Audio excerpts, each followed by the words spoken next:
Contoh lain bahwa Nabi keliru, misalnya yang paling terkenal tadi itu surat Abasa. Abasa wa tawalla an ja'ahul a'ma. Satu paragraf, setengah surat isinya adalah teguran kepada Nabi, bayangin. Setengah surat isinya teguran kepada Nabi. Bahwa Nabi waktu itu keliru nyuekin seorang sahabat yang datang pengen belajar Islam kepada beliau. Dan kelirunya Nabi bukan karena beliau sombong kepada Abdullah, bukan. Karena beliau berpikir masih banyak waktu untuk Abdullah. Kali ini beliau lagi sibuk ngedakwahin pemuka-pemuka Quraisy. Jadi alasannya make sense juga nih. Alasannya logis, menurut saya nggak ada yang salah. Cuman tetap menurut Allah itu keliru. Sampai bahasa Allah tuh kayak nyindir gitu. Coba terjemahannya. Abasa wa tawalla. Dia bermasa muka dan berpaling. Anja'ahul a'ma. Mentang-mentang yang datang kepada dia seorang laki-laki yang buta. Wa ma yudrika la'allahu yazakka. Memangnya kamu tahu, bisa aja dia akan mendapatkan kebaikan dengan belajar. Sedangkan orang yang banyak harta dan sombong, kamu malah meladeninya. Giliran hambaku yang miskin, yang buta datang kepadamu, kamu malah cuek kepada dia. Kalla, kata Allah, jangan gitu dong Muhammad. Coba, kalla kan artinya bukan sekali-kali tidak ya. Dalam konteks saya ini arti kalla, jangan gitu dong. Kalla innaha tadhkirah faman syaa'a dzakarah. Jangan gitu dong Muhammad, ini kan pelajaran untuk orang yang menginginkannya. Kamu kasih pelajaran itu. Nabi ditegur sama Allah Subhanahu wa taala dengan bahasa sindiran. Dan itu kayaknya kalau kita ditegur kayak gitu gimana perasaannya tuh?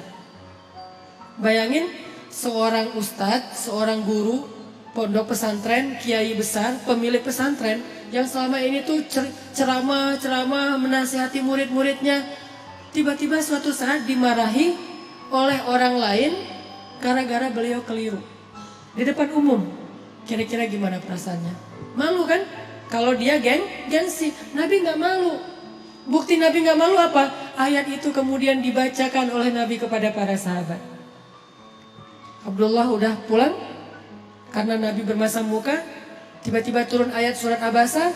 Nabi mengejar Abdullah, ngumpulin sahabat. Terus Nabi bilang, telah turun kepadaku satu ayat.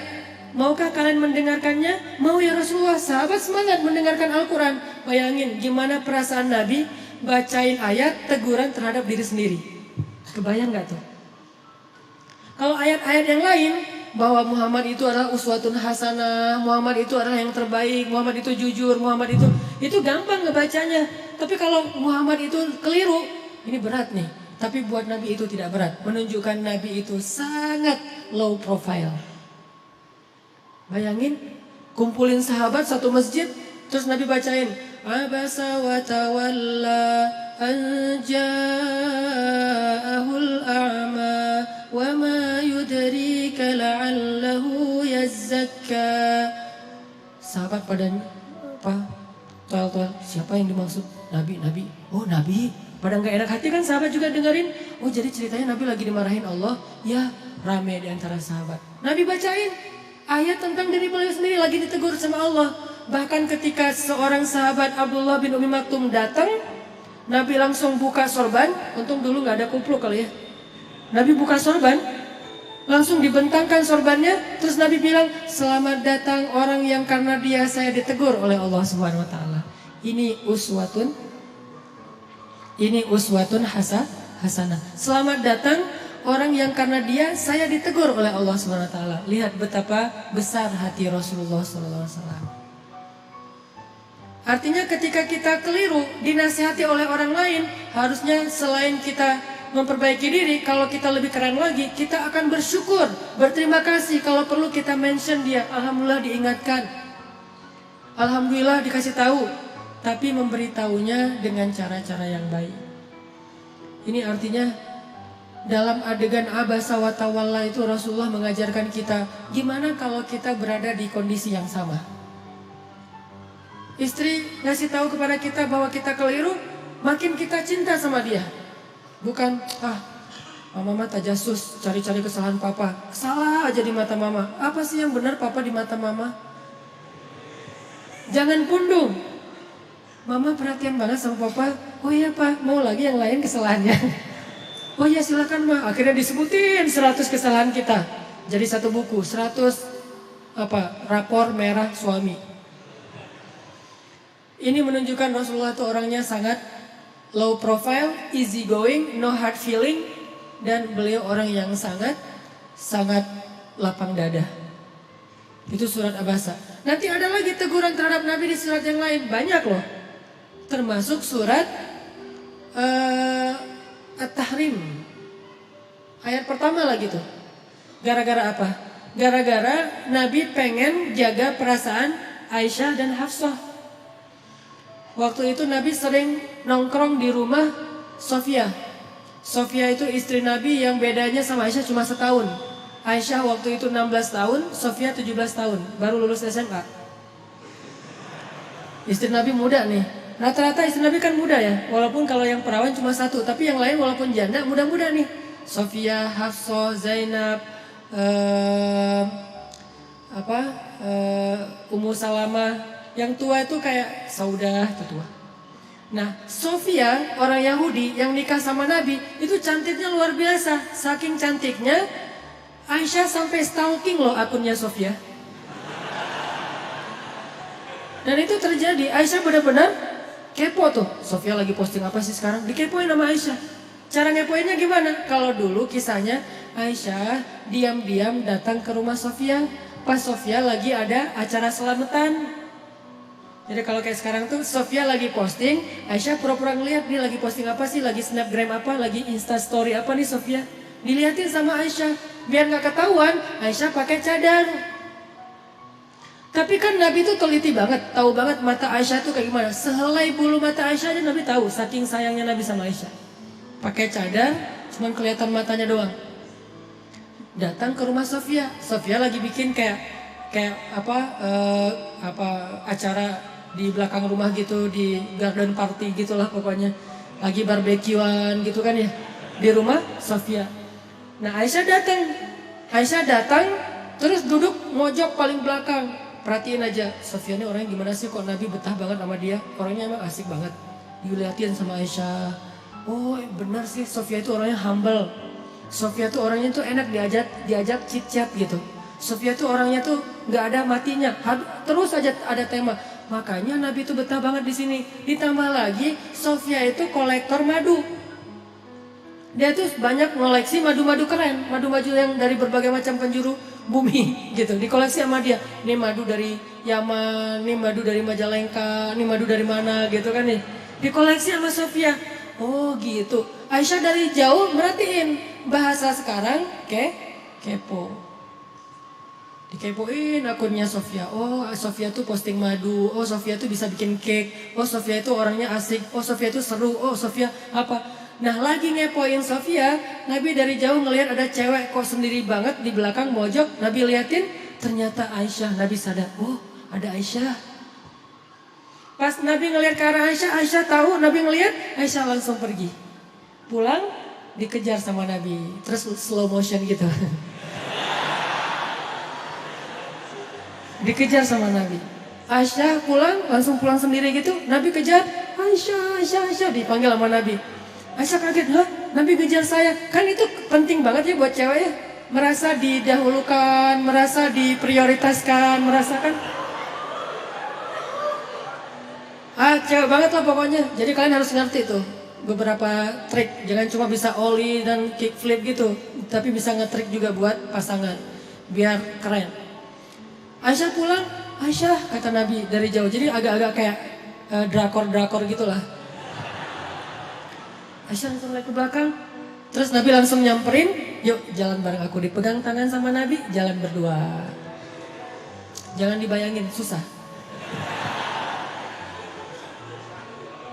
Pokoknya dengerin aja, membayangkannya nanti aja kalau udah halal. Pegangan tangan, jalan berdua. Pegangan tangan tuh gak kaku gini ya.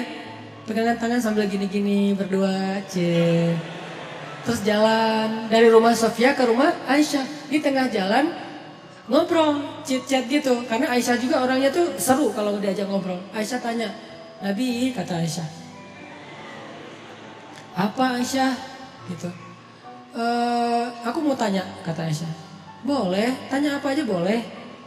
Kalau misalnya Nabi jadi penggembala, terus ada 2 padang rumput, yang satu tuh udah pernah dipakai penggembala lain, yang satu lagi nggak pernah dipakai. Kira-kira Nabi mau menggembala di mana? Pertanyaan Aisyah. Nabi langsung ngeklik. Oh, maksudnya istri-istri Nabi kan semuanya janda kecuali Aisyah. Jadi lebih cenderung kemana Nabi teh?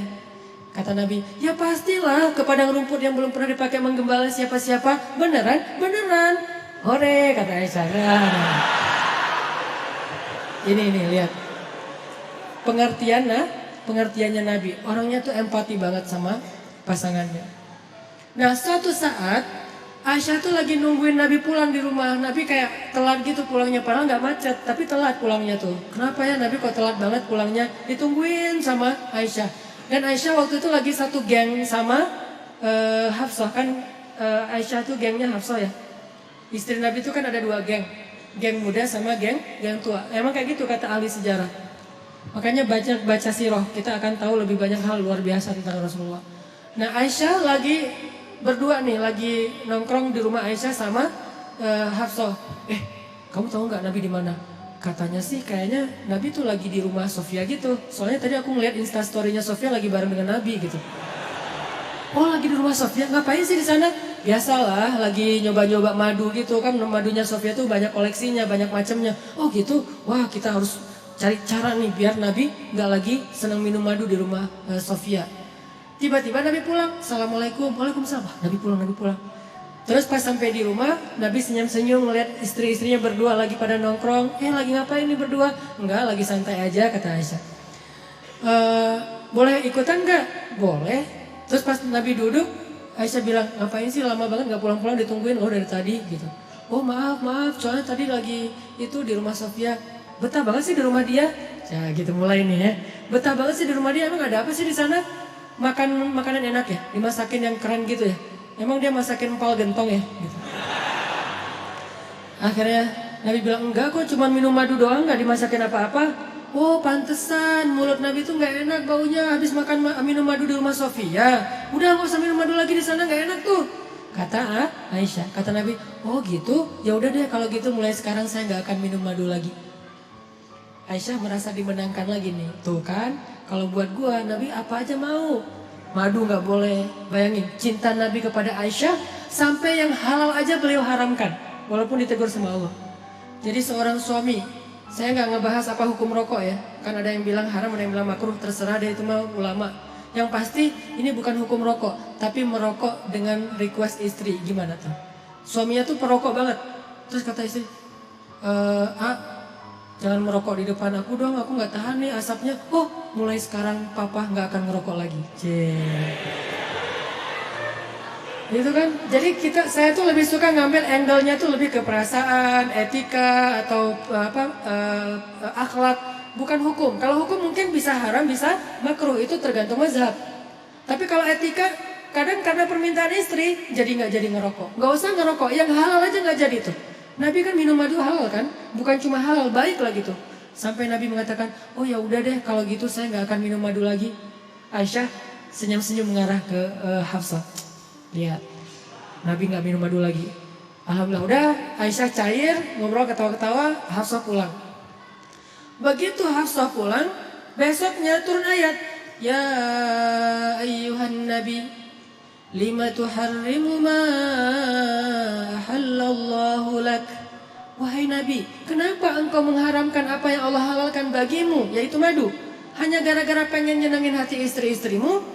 Ditegur oleh Allah Subhanahu wa taala. Bayangin, Nabi keliru.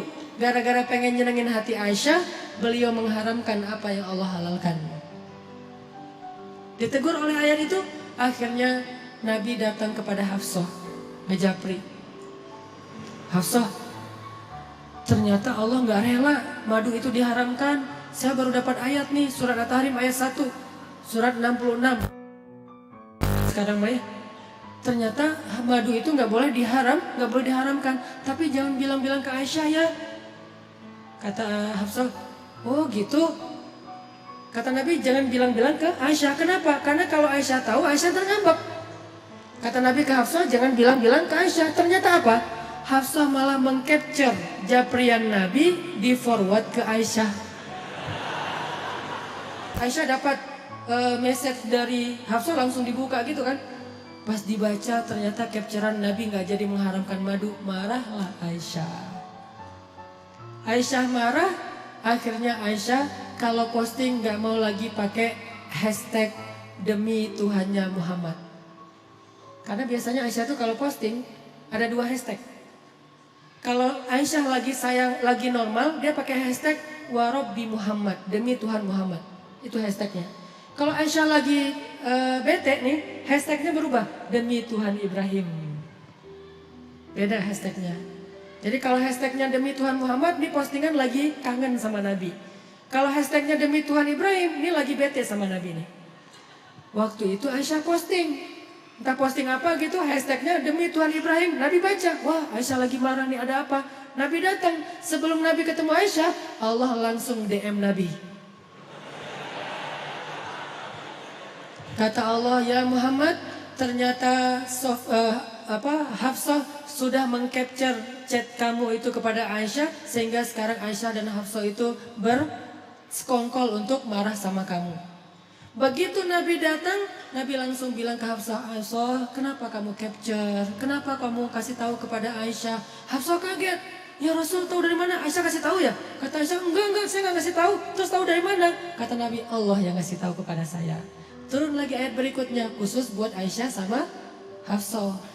@Aisyah dan @Hafsah_Umar bin Khattab. Apa captionnya? Wahai istri-istri Nabi, kalau kalian masih terus menyakiti Nabi dan tidak bertaubat dan minta maaf kepada Nabi, maka Allah akan menceraikan kalian dengan Nabi dengan cara baik-baik. Lalu Allah akan menggantikan untuk Nabi istri yang lebih baik dari kalian, lebih solehah dari kalian, lebih cantik dari kalian, dan seterusnya dan seterusnya.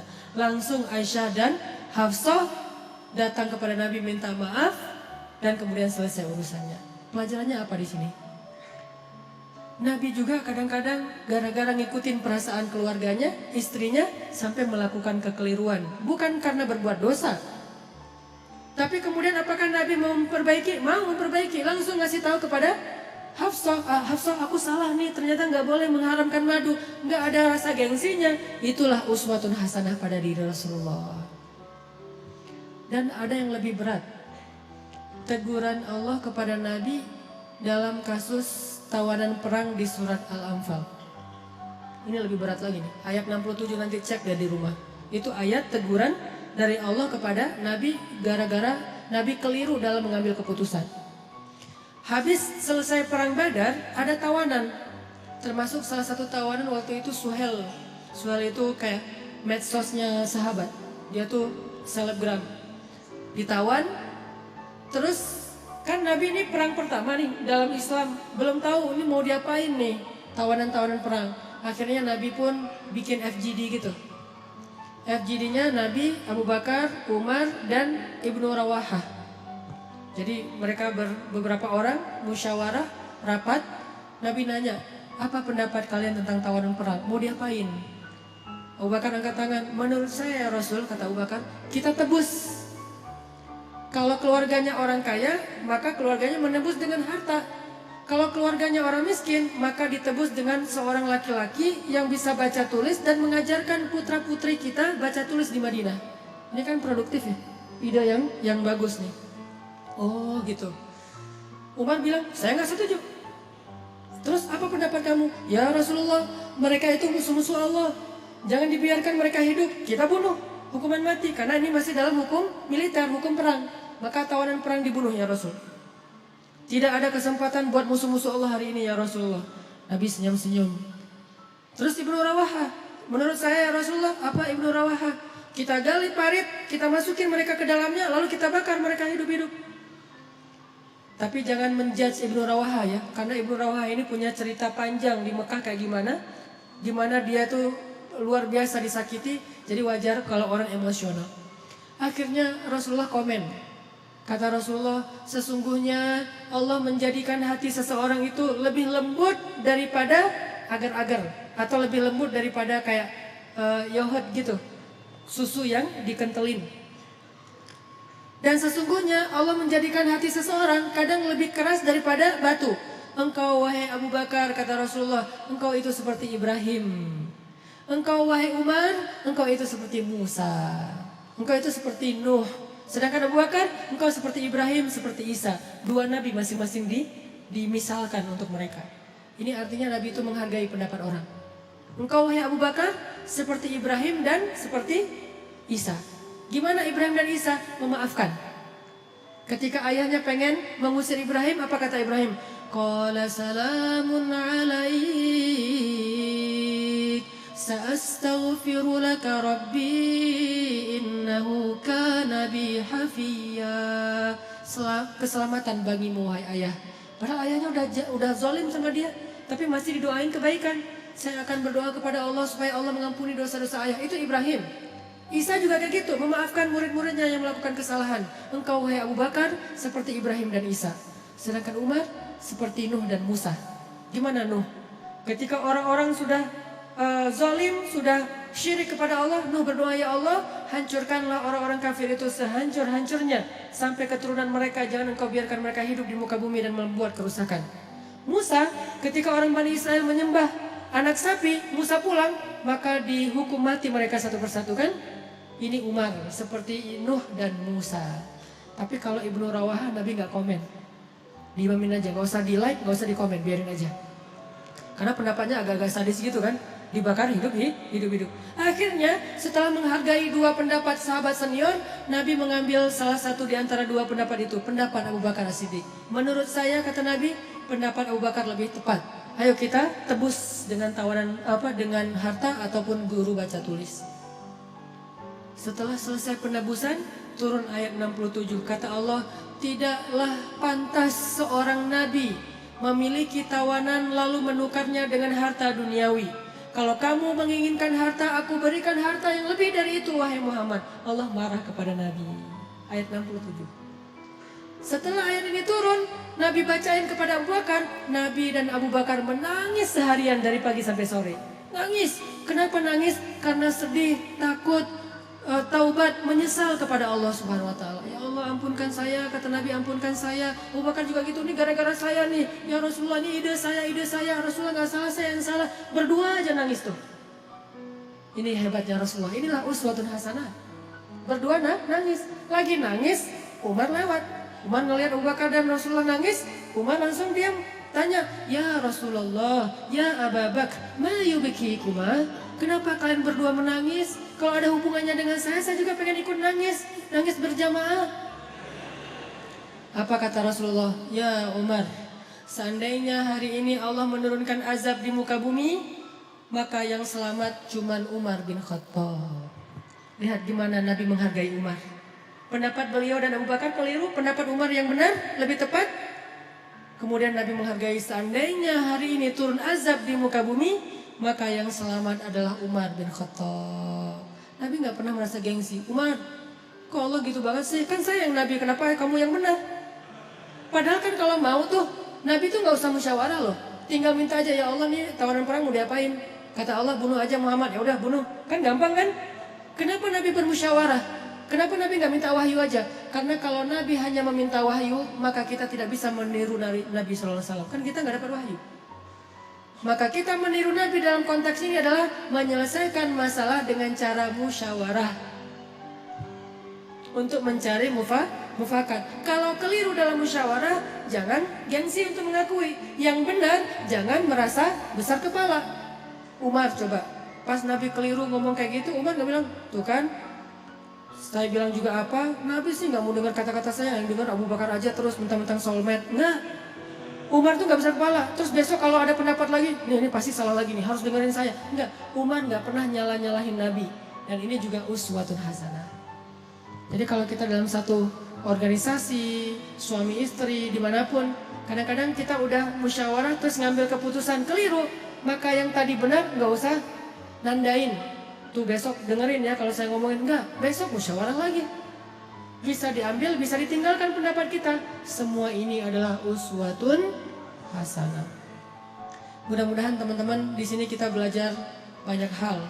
Belajar lapang dada, belajar low profile, belajar tawadu, belajar nggak gengsi, belajar biasa aja, nggak usah merasa besar kepala kalau kita pas lagi benar, lagi tepat. Belajar berdamai dengan pendapat yang berbeda, belajar untuk memperbaiki kesalahan walaupun yang memberitahunya itu seorang budak dari Habasyah, belajar berperilaku lebih elegan. Karena semua kita adalah manusia, maka semua kita punya peluang yang sama dalam melakukan kekeliruan.